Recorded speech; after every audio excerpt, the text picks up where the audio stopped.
Hello! So you probably think French patisserie awfully complicated. Well, I've found a way to cheat. I'm going to make a cheat cinnamon and berry millefeuille. So millefeuille, you need puff pastry. And with puff pastry, you always want to make sure you've got a nice hot oven. So the oven is preheating. And I'm going to cheat, as said in the title. I've got an all butter puff pastry. So top tip, if you're going to buy puff pastry, just check the ingredients and make sure it's just butter and it's not like margarine or other vegetable oils they use, because the butter gives it that lovely rich taste. That's what you want. So these are ready rolled, all butter, puff pastry, really easy, 2 sheets. And what I'm going to do is I'm going to sprinkle them with some icing sugar and cinnamon. So this puff pastry I bought frozen. So make sure when you buy it frozen to defrost it in the fridge, because if you don't defrost it in the fridge, if you defrost it on the work surface, then it tends to crack really badly, and you don't want it to crack. You want to keep it in that nice sheet form. So I'm going to mix like 4 tablespoons of icing sugar with a couple of tablespoons of cinnamon. If you wanted to, you could leave out the cinnamon, you could just keep it plain, or what else could you do? You could add some orange zest or some other spices, some vanilla. So grab your sieve, and then you just want to sprinkle. It smells good.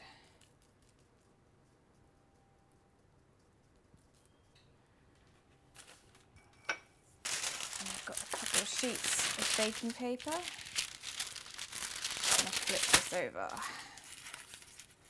Peel off this one. These never stick properly. And then repeat. Be generous with your icing sugar. Okay, another sheet on top. So I'm going to dust the icing sugar and the cinnamon onto the baking paper and simply put the second sheet of puff pastry on top.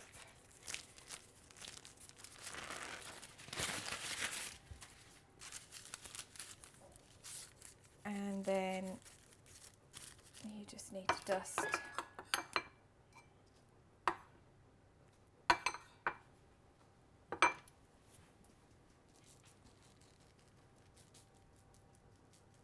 So, icing sugar's done. Last sheet of baking paper. Put that on top. Transfer it to your baking tray. And then I'm going to put another tray on top, which is about the size of the puff pastry. And this is going to weigh it down. I'm even going to weigh it down with a really heavy pot. You don't want it too puffy. You will just want a little puff. It should be crispy and puffy. So this is going to go in the oven till it's golden and crispy.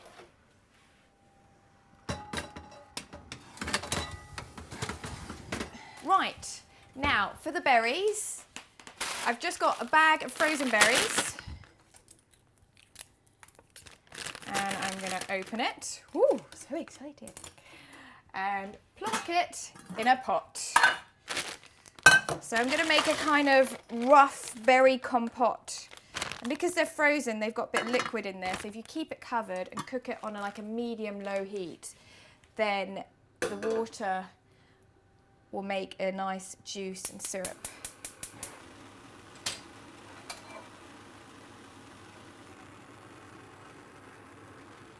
Okay, so the berries have been cooking for about 10 minutes. You can see they've already created this lovely syrup. And now I'm going to cook it for 5 minutes on a low heat, just to evaporate some of that water content so it gets a bit stickier. So my berries have reduced down. I'm going to switch it off, and you can see it's lovely sticky. The berries have made this nice sauce. That's going to be perfect. I'm going to let that cool down because I don't really want it hot. Oh, I wonder if that's the puff pastry. We'll have to have a look.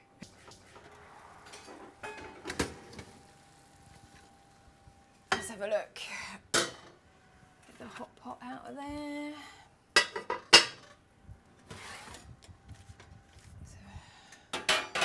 It is smelling amazing. Look, yay!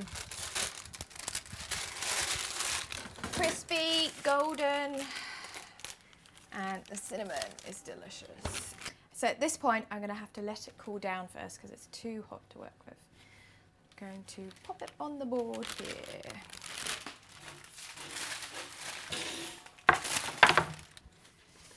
Right. Take it off the hot tray.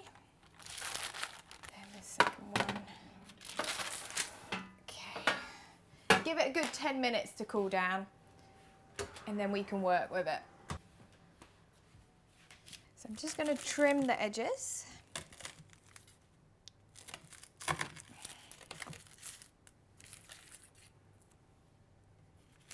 It's a little bit neater.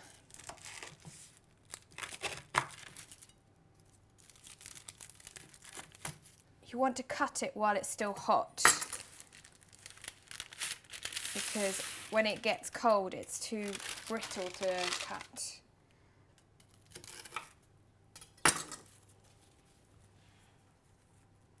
Perfect. Okay, so I'm going to let that cool down and make my cream to fill it with. Ta-da! Okay, last bit, I'm going to make some whipped yogurt, which really is just whipped cream with yogurt. So pour that in. Always helps if your cream's cold. You can even put your bowl in the fridge as well. Before I forget, I wanted to add a bit of vanilla. So I've got this vanilla bean paste. Comes in handy. You could add, you know, vanilla pod, just scrape it out. That works too. Or you could leave it out, you don't need to add any. I just quite like the flavour. Okay. Just need a whisk now. It's very tedious, isn't it?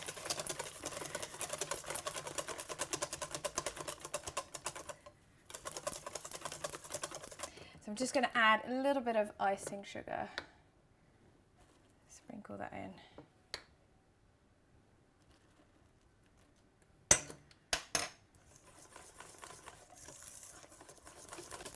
Definitely feel like it's thickening up. It's getting there. The good thing about whisking it by hand is you're less likely to make butter. If you use the mixer, then you can easily over whisk it. Plus, you get a fantastic workout. Burn, muscle burn. It's looking good. Look at that, perfect. At this point, I'm going to add my yogurt. I'm using thick, full fat, none of that 0% Greek yogurt, just because, you know, you want it to be rich and unctuous. So yeah, in that goes. If it's a bit lumpy, just whisk your yogurt beforehand before you incorporate that. You're kind of just folding it in. Don't want to whisk too hard at this point.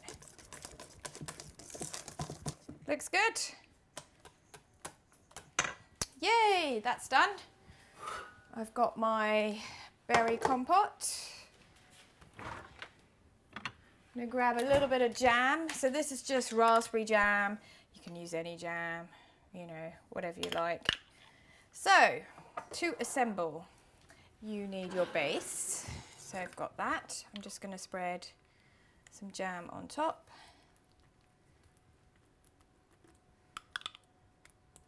So it's a couple of heaped tablespoons here.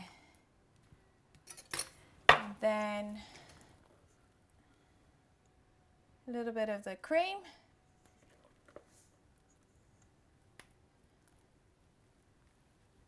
Don't worry if it gets mixed up with the jam. It's not the end of the world.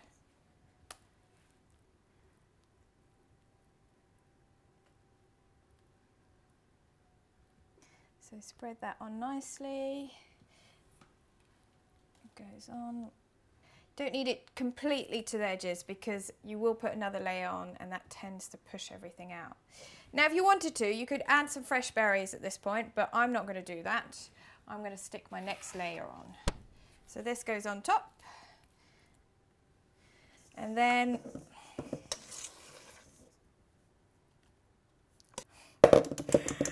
it looks quite daunting, doesn't it, with that yogurt and cream, but it will make it taste amazing. Plus this feeds at least 6 people. So yeah, so spread that on top, even it out a bit. Okay, and then you've got your lovely berries. These are quite tart because I haven't added any sugar to it. So it kind of balances it all out with the sweetness from the pastry.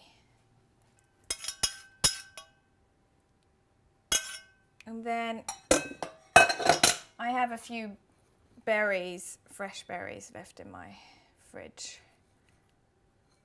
which I'm just going to pop on. I'm using blueberries, but you could use whatever you've got. You've got some cherries. Et voilà, as the French would say, my fantastic cheat cinnamon and berry millefeuille. Fit for any French patisserie window. Well, that's what I think.